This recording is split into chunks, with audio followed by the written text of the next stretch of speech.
Hello, my name is Dominic Simo, and I'm going to be telling you today about the European colonization and the rise of the global economy. When European exploration of the American first began, the goal wasn't necessarily to conquer, it was to find a route to Asia. After explorers like Ferdinand Magellan provided global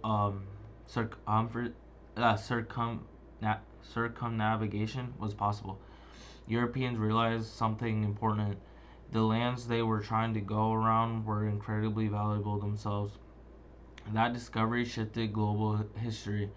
Colonization transformed local societies, reshaped economies, and created systems of forced labor that would define the Atlantic world for centuries. Today, I'll explain how colonization worked, why difficult European powers approached it differently, and how labor systems evolved. The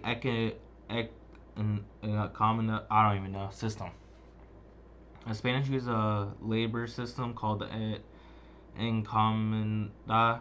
In theory, it was supposed to be a mutually beneficial agreement. The Spanish crown granted colonists the right to collect tribute and labor from indigenous communities in exchange. Um, Commodores were supposed to protect indigenous people and convert them to Christianity. In theory, in practice, the system became brutal and exploitative. Indigenous people were forced into hard labor, uh, especially in mining and plantation agriculture. Protection was minimal, and mortality rates skyrocketed due to overwork and disease. The British movement and joint stock companies. The British had different motivations. Spain was forced on extracting gold and silver. The British were motivated by four things: economic opportunity, access to land, religious freedom, and competition with rival European powers. One major difference was the joint stock companies. Instead of the crown directly funding colonies, investors pooled money to fund settlements. If the colony succeeded, investors shared the profits. The best example in the Virginia Company, which founded Jamestown, the change colonies between colonies became business ventures. Investors expected profit, and then settlements had to survive economically, not just politically. The profit motive shaped labor system, land expansion, and relations with indigenous people. French and Dutch versus English models. The French and Dutch approached colonization differently from the English. Uh, the the French focused heavily on the fur trade, especially in regions like Canada and the Mississippi Valley. Instead of large scale settlement, they built trade networks. Because of these economic survival dependent on trade, they often formed cooperative alliances with indigenous people. The Dutch did something similar through the Dutch West India Company. Their colony of New Netherland centered on commerce rate rather than mass settlement. In contrast, the English sent large numbers of settlers, claimed land for farming, displaced indigenous communities. Because English colonization required land ownership and agricultural expansion, conflict with indigenous people was much more frequent and violent. So economic focus shaped relationships, trade economies equals alliances, agricultural settlement equals displacement and war. Uh, from from indentured servitude to rationalized slavery. In early Virginia, labor came mostly from indentured servants, poor Europeans who worked for several years in exchange for passage to America. But by the late 1600s, this began to change. Why did it change? First, indigenous servants eventually gained freedom, which created social tensions, especially after events like Backen's rebellion.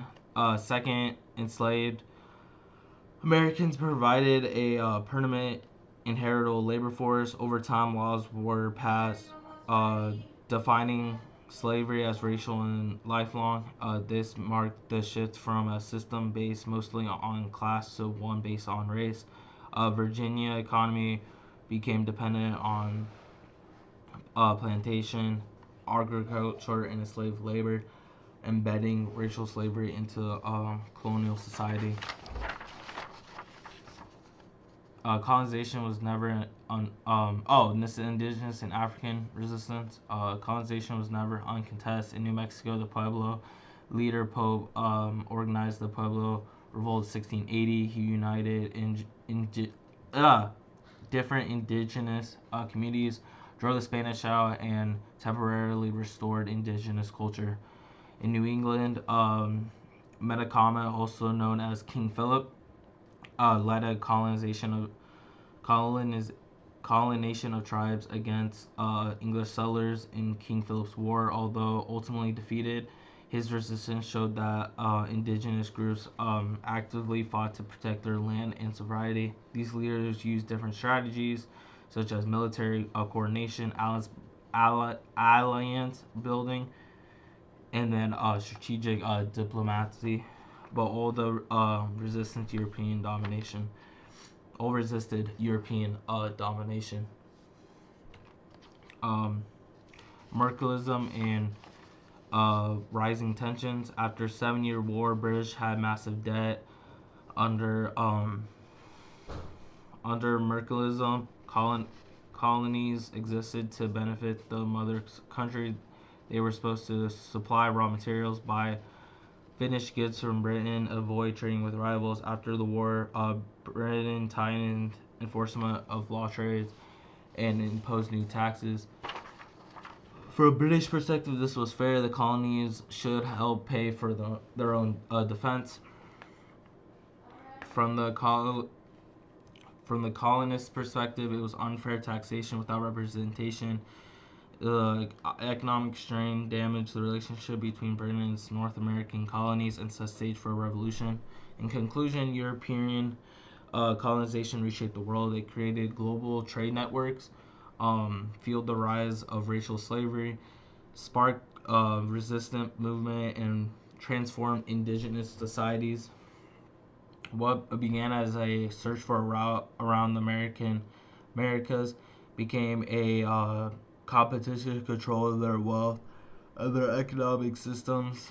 Economia, plantation slavery, mercantilism didn't just shape the colonies, they reshaped the entire global economy.